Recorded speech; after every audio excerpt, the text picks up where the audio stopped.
Ooh, Isn't it? ooh, ooh, It ooh, was it? ooh. City, sit. Sorry, Karen. All right, guys, welcome back to the channel. It's time for another week of Premier League predictions. Obviously, first 2 weeks we couldn't get them done. Holiday first week, and then obviously shit internet problems. Basically, But what he's saying is that, going to Italy is far more important than entertaining you wankers.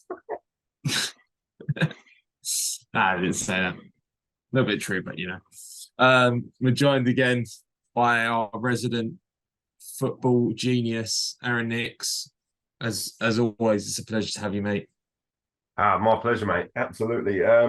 Yeah, all jokes aside, yeah, no, it's nice to take a break from the wrestling side of things. I'm going to my first Lincoln game in 2 years next week as well. So, which is going to be exciting for me. Obviously, we're not here to talk about Lincoln City, but that's who I support for my sins. And for people saying, you're not a dedicated fan, why don't you go every week? It's because I sacrificed that so I could chase my dream of being in professional wrestling. So, like, excuse me for chasing my dreams, but yeah, no, I'm looking forward to it. We've got Sheffield United away, and I know Sheffield United are on our predictions this week, so yeah, somebody rough them up for us so that we can do them in the second round of the League Cup. Yeah. And also we'll probably have Lincoln on, this podcast in 2 years, 3 years time. Mate, not being funny, like you could probably get the manager on now. He's probably got fuck all to do. Like old Kennedy, mm, yeah, No, mate. actually, they'll be in the Premier League. I was gonna say he's probably well. 3 seasons. We would like to see. I mean, only two divisions away. Crazier things have happened. Luton are now in the Premier League, aren't they? And Exactly. we saw Luton go past us into the conference before we went and joined them. So Absolutely. you never know.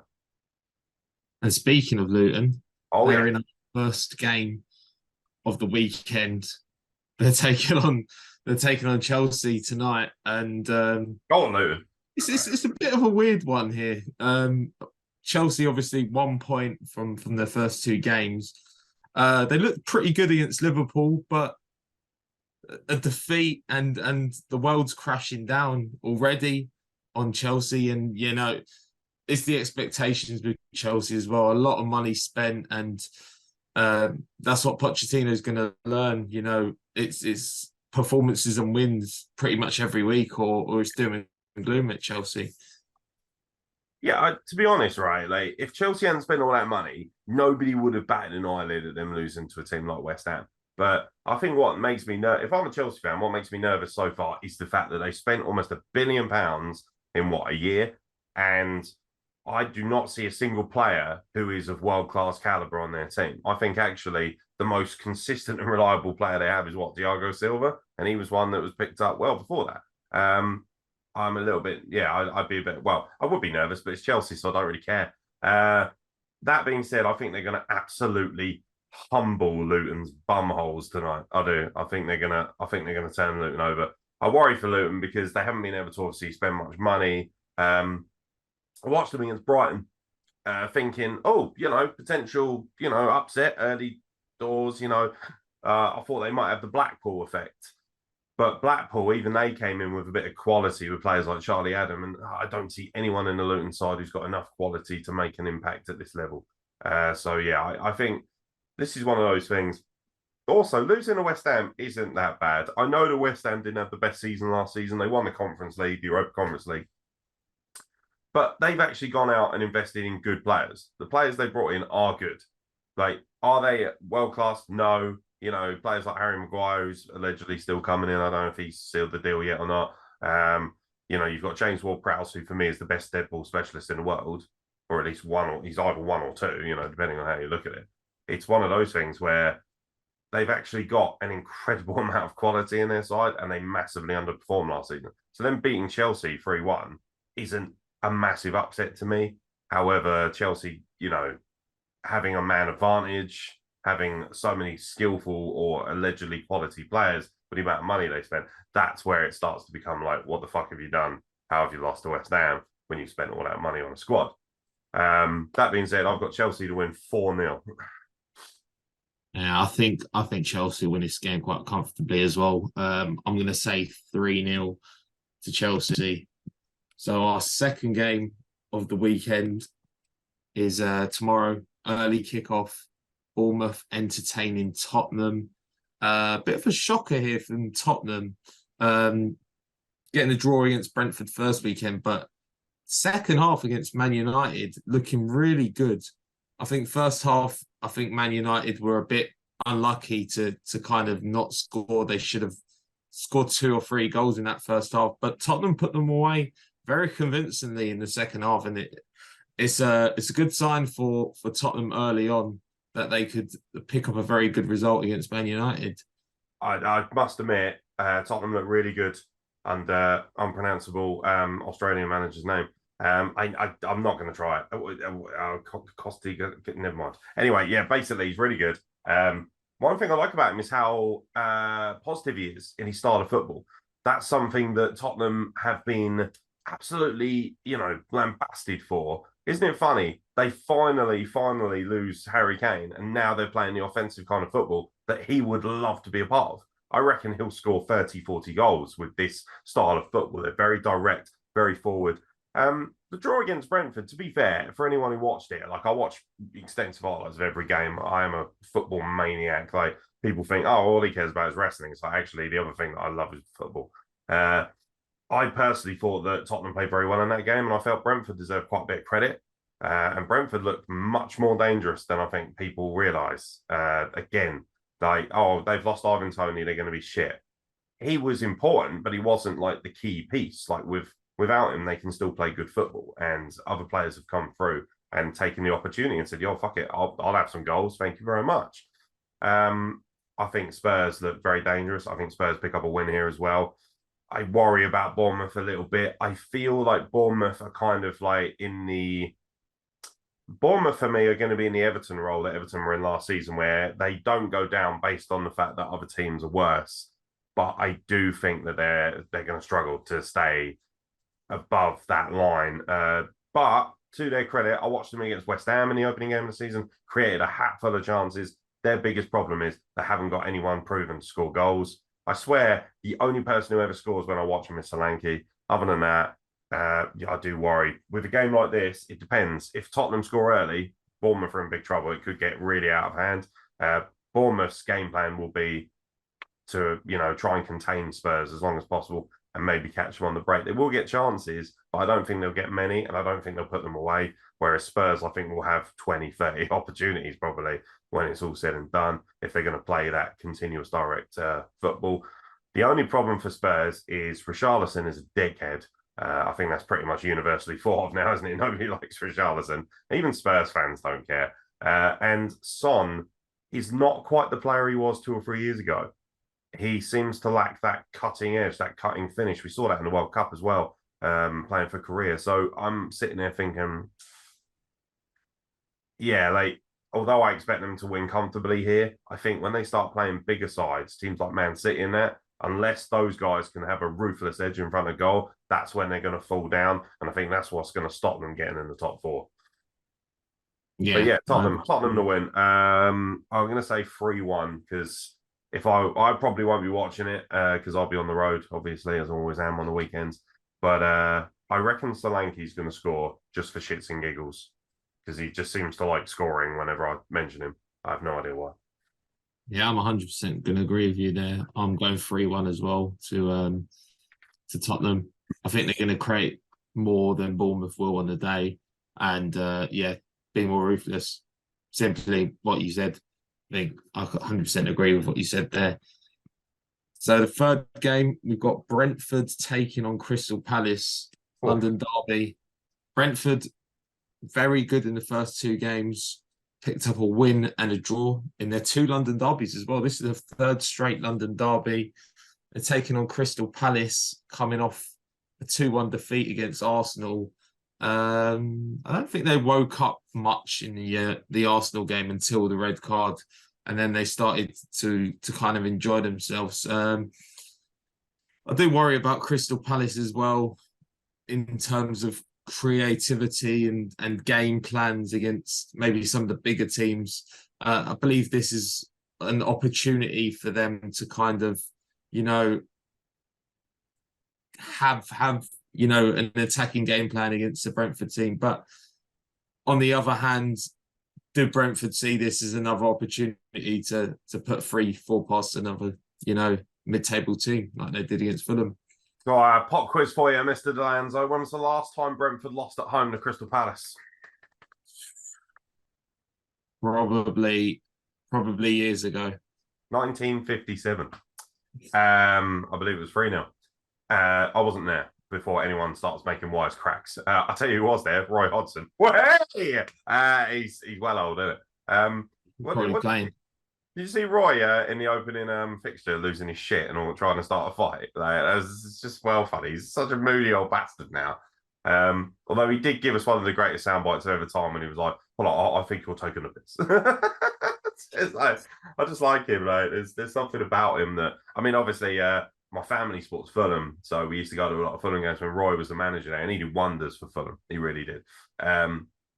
As did Martin Yole and a lot of others, to be fair. They got a good track record of bringing in managers who can certainly help build the team up. But yeah, I can't see past Brentford. Palace, for me, are just so bloody dull.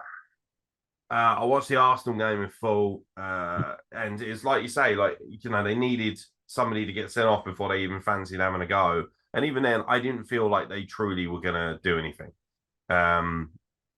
Yeah, I must admit, though, Arsenal for me were very poor in that game. They need to kick in the gear more. But that being said, they've still got a couple of wins, haven't they? So, that being, the most important factor, win at all costs. Yeah, I think Brentford will win. I think it'll be tight, though. Crystal Palace have a unique ability to make every game extraordinarily difficult, even when they don't play good football. So I'm going to say Brentford will win 1-0. I'm going to go for 2-0 Brentford. I think the combination of Mbeumo and Visser up top have been fantastic so far. I think they'll have too much for Crystal Palace. But, like we say, Crystal Palace, if they come with a game plan and maybe get a, sneaky, corner or a free kick, set play and get a goal, then, they have a chance in this game. But I feel like Brentford will have a bit too much potency for them. Yeah, I think Brentford are the better side, and especially at home, they made a fortress out of that place, the community stadium. So I expect them to be quite dangerous. And yeah, I think they'll win 1-0. I think Palace will keep it tight. That's what they do. From one London derby, we're going to focus on another London derby now. Arsenal taking on Fulham. Sorry. Ironically, it's the two teams that faced our last matchup as well in the previous game week. Arsenal grinding out a 1-0 win over Crystal Palace. Wasn't a great performance, especially second half. Yeah. First half, there was a few glimpses and probably should have been 2 or 3-0. By the break, Fulham falling again to Brentford in convincing fashion as well. I still don't think it was a penalty, by the way. I think the penalty made it much worse than it needed to be. Ream didn't deserve to be sent off. I think that's bollocks, personally. But there's no arguing the result in the sense of Fulham just had nothing. And the thing is, as well, with Fulham, everyone's going to say Mitrovic, without him, they're fucked. I don't think that's necessarily true. I think he definitely obviously scores more goals, so they're not going to be as good as they were last season, where they were a bit of a surprise package around mid-table and could have pushed for Europa League if they hadn't run out of steam.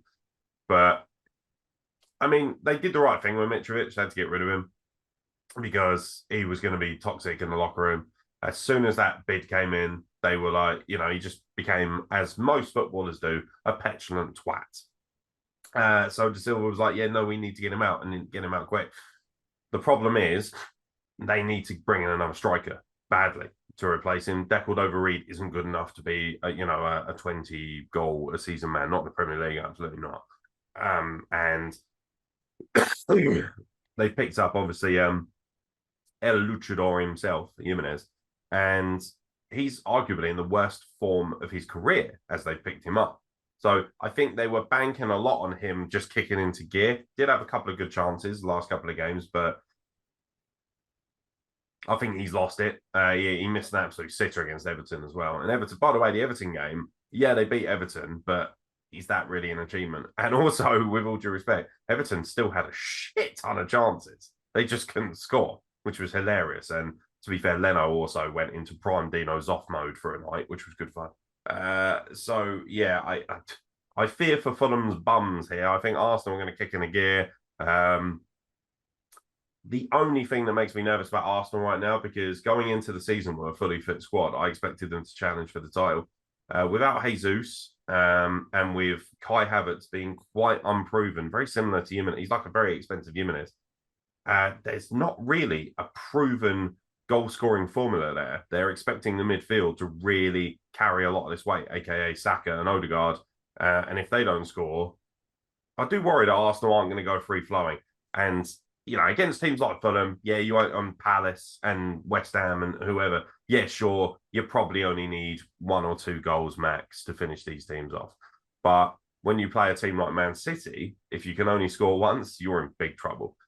You need to have the ability to score quite a lot. And yeah, they don't seem to be able to get a hat for the goals.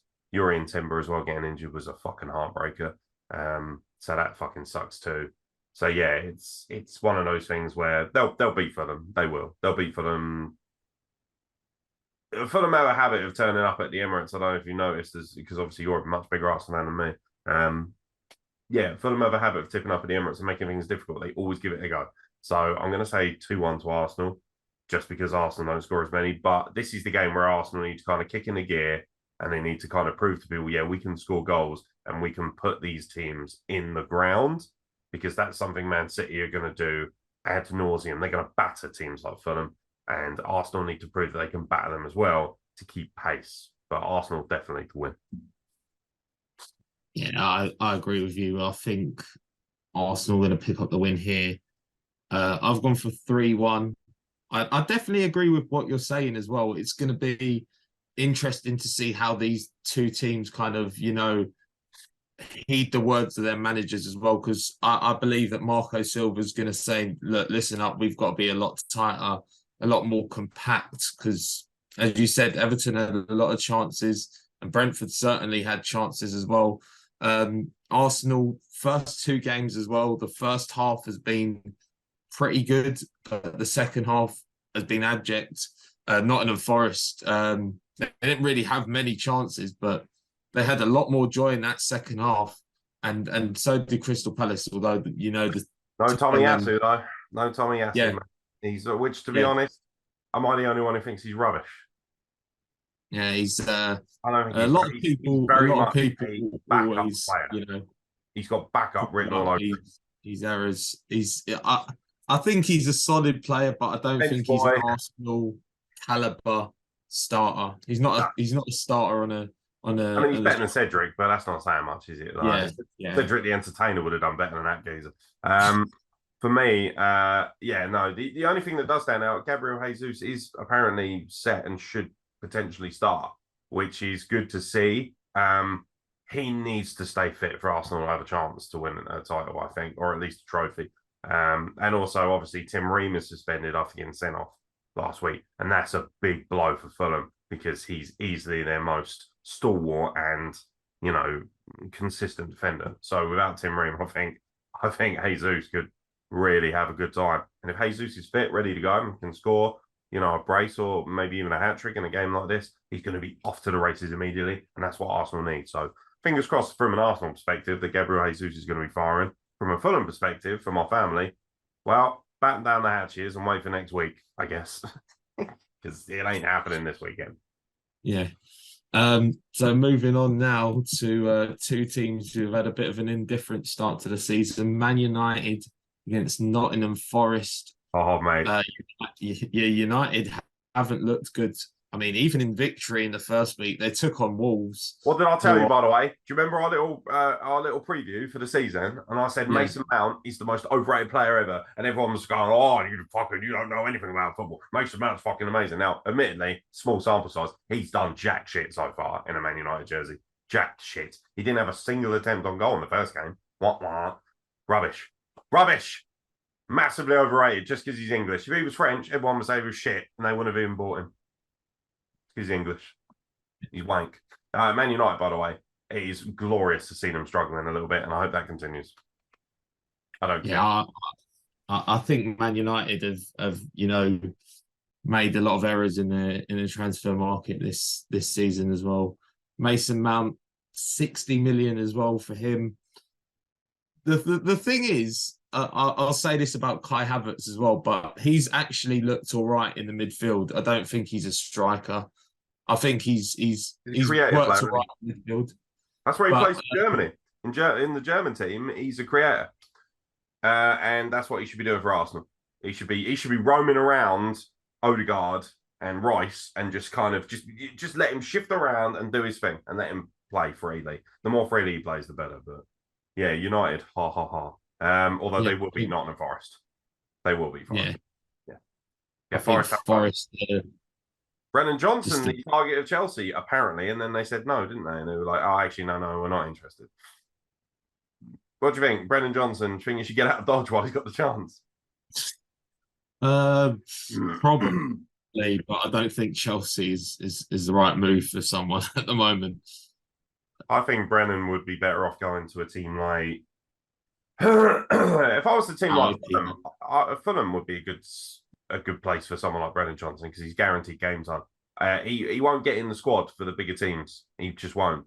Arsenal would get decent use out of him, but not regularly. I think he needs to play regular football. Some might argue Forest is actually the right level for him. For me, ex-Lincoln player, innit? He got us to the playoff finals of League One. So, I've got a lot of love for Brennan. I would love to see him get picked up for an even bigger team. But maybe it's best to stay with Forest, see how you do.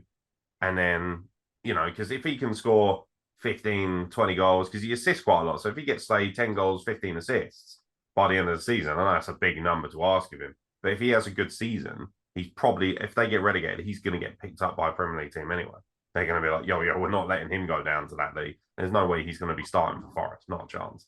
So, yeah, I don't see where Forest are going to do anything against United. United will create enough chances, and I think they'll score a goal. But I'll tell you what, I don't think it'll be pretty whatsoever. I think United are a boring fucking TV team to watch. By the way, they are one of the most boring big teams I've watched in the last 10.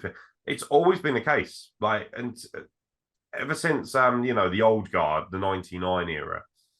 Once most of those players moved on, I find them to be an incredibly dull football team to watch.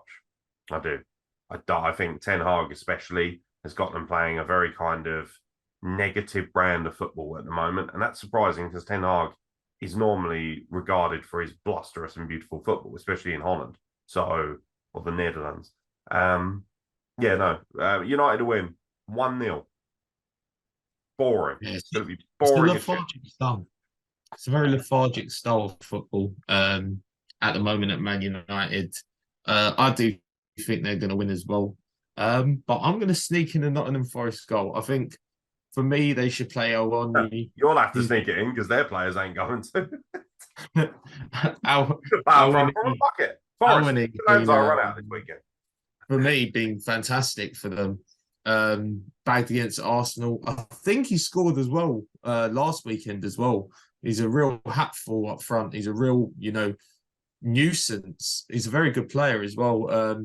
I thought he did really well, especially last season. You see Montiel has signed for Forest from Sevilla. Yeah. So that's an interesting one because he adds a bit of quality and he won the World Cup for fuck's sake. So he's a World Cup winning player. The problem is that they need more than just one guy who can, bring that sort of pedigree. I still think United will win 1-0. I think Forest will do fuck all. I hope they get something, but I think they'll do fuck all. So moving on, this is flipping it. Someone's got to win this game. This is going to probably be last on match of the day. This is Everton taking on Wolves. Do you know what? After watching, because I said Wolves will go down this season with Everton, right? And I'm pretty sure I had Everton and Wolves. And I definitely remember having Wolves. And I was saying Wolves a lot. I watched Wolves against United in the opener. And I thought, do you know what? They look all right. They held a very strong team in United. Now we realise it's actually because United are a bag of shite at the moment. A bag of spanners. And then I watched Wolves against Brighton and they got torn apart. I thought, there we go. That's what I'm expecting. And they got no quality going forward at all. They're literally, Wolves have one trick, and that is park the fucking bus. That's what they do to Wolves, Park Bus. And yes, I know that they don't sound like that. That's just the closest approximation to a Northern or Midlander accent I can do at the moment, because you probably can hear I'm violently ill. Um, I yeah. Do you know what? It's very risky. I think Everton win. I think this is where Everton, because I have noticed they create quite a few chances. That's the one thing I will give them. By the way, Calvert-Lewin is poo. He's not actually that good, is he? Do you know what? We got lured in because they had that exciting start, didn't they, a couple of seasons ago, where he scored like what 5 goals in the first 7 games. And then was like, oh, and then he's done nothing since. He's just a squad player. That's all he is. Decent enough player, but just a squad player.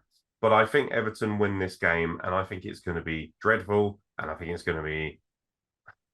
Do you know, I wish I could give Everton a half goal to win, not just 1 goal, like 0.5. Like that's how miserable a side they are. 1-0. Because I watched them against Villa, by the way. Oh my god, like they're in big terrible. they're in big trouble. Yeah, they're and then you know what's going to make it worse? They're going to panic and try and spend money like they did with players like Dele Alli, and then it won't work, and it'll fracture the team even more. The only thing they got going for them is that they can possibly rally around each other like they did last season and fire up. But you shouldn't have to get to that position that you need some psychological boost to stay up. Yeah, everyone thinks we're shit. We're going down. That's because you are shit. That's why everyone thinks you're shit, because you are shit. But you will beat Wolves, I reckon, 1-0. Like, honestly, with the brand of football that Everton play, I mean, Goodison Park's packed every week, passionate fans. Those fans deserve so fucking much more than they get. Those fans are by far and away the most underappreciated in the world, I reckon. Like, there's literally 10 fans in that stadium. Literally, like, just they are absolutely mocked every week, and they pay good money to go and watch that sodding football team, and they make so much noise. It's block wall. I've been there with Lincoln. When we played them in the cup about 3 or 4 years ago, we played them in the FA Cup, and fuck it, even for an FA Cup game against us pokey little League Oneers, it was fucking raucous, absolutely raucous in there. I mean, obviously we helped. We brought like what 5,000 and started making a right round doing this, but they gave it as good as they got. Yeah, Everton to win, and their fans, bless them, deserve that. They need something to be happy about. Must be very hard supporting Everton right now. I think I'm going to go for a stalemate here. I'm going to go for a 0-0. I think it's going to be an awful game. An absolutely horrid game. Well, Calvert-Lewin's not playing. He's got a facial injury, which he got against Villa, apparently. I didn't see that. I wasn't paying. To be honest, I started tuning out after it went to 2-0. I mean, to be honest, I don't think they'll even notice if he's gone. This is just me. I hate to be harsh on him because he seems like a really nice guy, but nobody cares. I think you might be bang on with a 0-0, but I will stick with the Everton fans and say 1-0. Just for the Everton fans, they deserve something nice to celebrate this weekend. So Everton will win 1-0. The late game on Saturday, sees Brighton taking on West Ham. Should be a very entertaining game. Brighton, 2 wins from 2, getting players from the Ecuadorian 3rd division. And again, by the way, I believe I have Brighton down to finish 6th on the preview, and they are proving me right now. I'm very excited. What a brand of football they're playing as well. Jesus. Oh, by the way, James Milner is timeless, mate. He's going to be 45 doing his ironing and still fucking setting up 10 goals a season. Man's a fucking legend. Interesting game, because West Ham have come off this absolutely barn-burning win over Chelsea. They haven't lost either. Obviously, they drew with Bournemouth, in the opener. I'm looking at, this is a tough one to call. I think Brighton will have too much for West Ham, but I think West Ham will make it difficult. I don't fancy West Ham away as much. I think they're going to make, the London Stadium their fortress, but I feel like in a home game, Brighton should have more than enough to dispatch West Ham. But you never know. I'm going to say 3-1 to Brighton. I was Yeah. just texting the old West Ham. He's texting Ward Prowse banging a couple of dead sets for us, will you, mate? No, I was texting my sister. She wants something from downstairs, but I can't give it to her because we're recording. Phrasing. I heard Yeah, that. That's funny. She supports yeah, Arsenal, doesn't she? yeah. Yeah. Forever in pain, you lot, honestly. Mm. Forever, So, yeah, forever got pain. I Brighton think you said. or West Ham. Yeah, I agree with you. Brighton. I think it's going to be tight as well. I think West Ham make a right fight of it. I'm going to go 3-2 to Brighton here. Should be an entertaining game. Probably one of the best games of the weekend, I think. Yeah, actually, In to be my fair, opinion. there's a reason they probably stuck it on TV for that reason. And I think that it's going to be very entertaining, actually. I think it will probably be, I mean, a lot of people are expecting a late kickoff on Sunday to be entertaining. I'm not that bothered. So, yeah, I'm going to say Brighton will win 3-1. On to Sunday, dear boy. On to Sunday, and this should be entertaining. Early game, Sheffield United taking on Man City. Entertaining if you like seeing somebody get utterly destroyed, yes, because Man City are going to win 5-0. By the way, Man City, you can finally do because I hate Man City. Do you know what? I find their brand of football boring. I do. And people are mind blown by this. And I'm like, it's boring. It's dull. It's like Barcelona when they were just running teams over. Yes, they've got players that are, excuse me, they've got players that are exciting, obviously, but just like Messi was super exciting for Barca, but the overall brand of just like pass, pass, pass, pass, pass. It's not that fun to watch from a neutral perspective. It's actually not. And you're kidding yourself if you think that that's really, really entertaining. I'd much rather watch Brighton going full bluster down the wing, or even Spurs. It hurts me to say it, but I just don't find Man City that entertaining. That being said, they are extremely destructive, extremely dangerous. They dispatched Newcastle with relative ease, I thought. But Newcastle barely got a look in. And this is a Newcastle team that violated Aston Villa the weekend before. So I'm looking at this game and I'm thinking, yeah, you can do us a favour and maybe injure a few of Sheffield United's players and all. But I think Sheffield United are going to rest their entire first team when they play us next Wednesday. I do. And I don't know why, a little part of me fancies our chances. I do. I fancy a win over Sheffield United. So you never know. Might be able to get it to penalties if nothing else, in which case anything can happen. I don't think Sheffield United give a shit that Lincoln City are coming to their gas next Wednesday. They do not give a crap. I'd be surprised if there's 10,000 people in there. I'm pretty sure we've sold most of ours. We got an allocation of nearly 3,000. So happy days. So yeah, should be a good laugh. One thing I will say is that, yeah, it's Man City, isn't it? Man City 5-0. 5-0 Man City. Fuck them. Yeah, I think Man City run right as well. I'm going to go for just a goal less. I think I'm going to go for 4-0 Man City. A conservative touch from Alex Delanza. Yeah, a little conservative. But you're well excited touch. But you're well excited about Burnley Aston Villa, though, surely. Come on. Absolutely. Claret Derby. Battle of the West Ham wannabes. I don't support West Ham for somebody has a go at me about it. Yeah, no, it's just unlicensed West Ham derby here. Literally, like that's the only reason they came into existence. They got fake West Ham shirts on. No, I'm kidding. Yeah, the claret and blue battle, isn't it? At Turf Moor, no less. I've not seen anything from Burnley to suggest that they're going to do much this season. Whereas Aston Villa, once they kick in a gear, once Emery gets them firing, good side. Good side. I'd be interested to see how distracted they are by the Conference League this year. Yeah, 100% agree with you on that. Burnley, I think the only entertainment they provided this season is in their transfer unveilings. Aston Villa, obviously Emery's given them a kick up the arse because first weekend they were clearly not at the races. Newcastle put them away very easily. Came back last weekend, obviously playing against Everton, but at the end of the day, they're Premier League opposition. You've got to put them away, and they were very effective. They created a lot of chances as well, and they finished them as well. So very good bounce back for Aston Villa. Also, very good result in the week in the Conference League as well against Hibernian. I can't remember how many. There's at least 4 4 or 5. But Yeah, well, yeah, kid got injured, didn't he? Martinez picked up a knock. Admittedly, not a drastic one. He'll be checked before the game, apparently. They're not sure whether he'll play or not. Not saying that necessarily that will affect Burnley's ability to win as much or not, but it certainly is. One thing I will say is Villa. Have you seen the list of injuries they have as well? Like they've got a crazy amount of players currently sitting out. What's his name? Nicolo Zaniolo. He's yet to play. Apparently he might make his debut. But Philip Coutinho, Leander Dodonka, Moreno, and Jacob Ramsey still remain out, and obviously Mings and Buendia have been injured long term as well. So it's that thing of like, if they can get all of that back, Jesus Christ, like I think they could be extremely, extremely dangerous in this league. And Emery's doing a great job with actually a bit of a bare bones squad right now.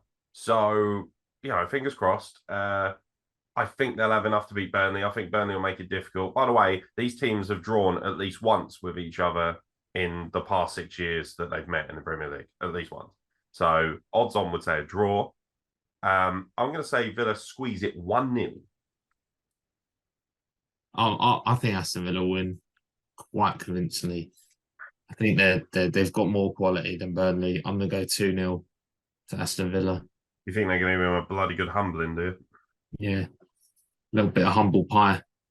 A little bit of iron shaky bubba.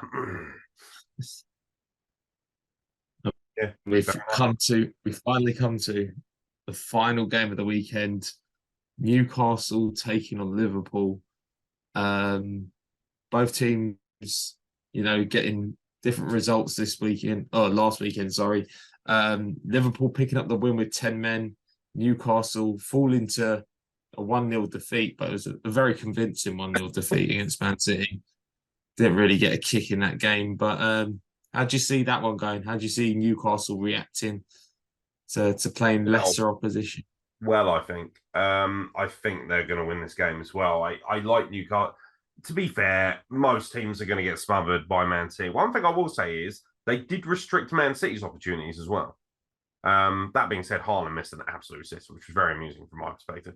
I do look at this side and I think they haven't got enough to win the league, but they've got enough to be dangerous. Again, they're another team you worry that they might get distracted later on down the line with the Champions League because it's quite a big deal. When was the last time they were in the European Cup, man? Like, it's been a long time. What, 96, 97, something like that? A little bit later, maybe. I think maybe early 2000s.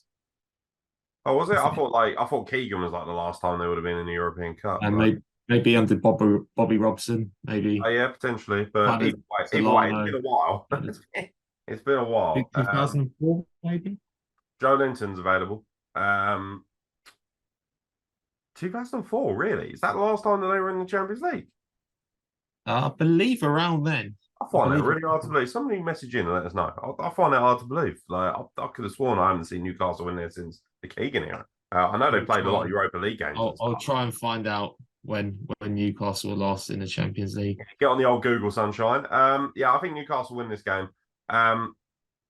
Liverpool, they're doing what they did last season, which is they're either amazing or they're a little bit underwhelming, I think would be the word I'd use. Underwhelming. I feel like, again, Salah, they made such a big deal, by the way, out of him going off and being upset on the first game of the season. And he just comes back the next game. He's like, yeah, whatever. Like, that's such bollocks. British media is a joke, mate. Like, they couldn't wait. They're like, he's obviously frustrated. He's definitely going to hand in his resignation. No, he's actually passionate and wants to play. And the fact that he was brought off is nothing more than, I want to play more football. And by the way, he's an Arab like me. And I know exactly how fucking ferociously angry they get about stuff like that. So, he's passionate. He's competitive. He wants the best for his team. Fuck off, British men. By the way, the other thing as well, this narrative they're pushing, I want to use this opportunity to call out Sky Sports. I can't be the only one who thinks this. The amount of times that players actively dive, there's no contact, but people like Gary Neville will say, yeah, there's clear contact. Yeah, he's clatting him to the floor. That's not true. Stop fucking lying for the sake of your narrative. Like, honestly, sometimes football is more fake than wrestling. It's embarrassing. It's so bad. Like, some of these dives are utterly, utterly pathetic. I believe it or not, I must have been really, really lonely last night because I watched Pauk versus Hearts last night, and at one point, one of the Athens players, well, Pauk, not Athens players, excuse me, but one of the Greek players, from PAOK Salonika, he clearly dived, like he literally, like was about a foot away from the guy when the guy went in for the challenge, dived, stayed down for like 3 or 4 minutes. This is near the end of the game. And even the commentary are like, yeah, well, he has caught him. Like, no, he hasn't. What world are you living in? It's pathetic. It's honestly pathetic. But anyway, nonetheless, I think Liverpool will play some half decent football, but I just feel like Newcastle, and again, Newcastle at home, they've turned that place into a fortress. It is rocking in there. It always has been a good atmosphere at St James's, but it's extra spicy because they're a big deal again. So, Alex Alonso, when was the last time that Newcastle played in Europa, in the Champions League or European Cup? It actually was 2003, 2004. Such a show. But yeah, the last time they actually were in the group stage was 2002, 2003. Oh, so okay. that the year after they made the playoff, got knocked out of the playoff round, so they didn't make the actual group stage. When Everton made the playoffs of the Champions League and they ran into Villarreal, I think it was. Villarreal, yeah. Whoopsie. They got absolutely fun. They were like, Villarreal were like, why is the binman all of a sudden in Champions League? What the fuck's going on here? Get your ass out of here. And how Everton fans would probably take a full place finish now. My God. Yeah, I've got Newcastle to win. And I think they might actually give Liverpool a bit of a shite kicking at the back end of the game. I fancy Newcastle to roll them 3-1. Yeah, I think Newcastle win as well. I've gone for 2-1 though. Bold prediction: Newcastle, I don't think will lose a single game at home this season. I only see Man City maybe. Didn't they only lose one last season? At home. I think they lost 4 games last season. I think they only lost one because one of the big things was they only lost 3 away games all of last season. I know they mentioned it on commentary last week when I was watching them against City, and then of course they lost. So, but then everyone loses at City, don't they? Let's be honest. Yeah, I know we beat them at home, but I can't remember if anyone else did. Yeah, no, arguably for me, one of Arsenal's best performances last season was beating Newcastle. Brilliant, because they were absolutely on fire going into that game as well, and they were like, shut up. It just kept them quiet. And the game at Spurs, obviously, it's always lovely seeing Arsenal win at Spurs because nobody likes Spurs. But yeah, no, I fancy Newcastle to get a win. 3-1.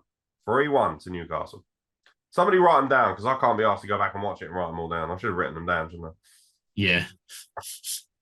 But that's the breaks, isn't it? Yeah. Are we going to review this next week, or are you busy?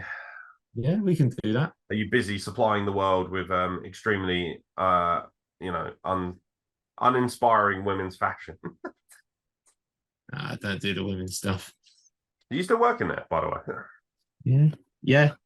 Fair enough. Got promotion. You got a promotion? Yeah. Excellent. So I'm in charge. That's something Everton fans will be chasing next season in the Champions. Yeah, indeed.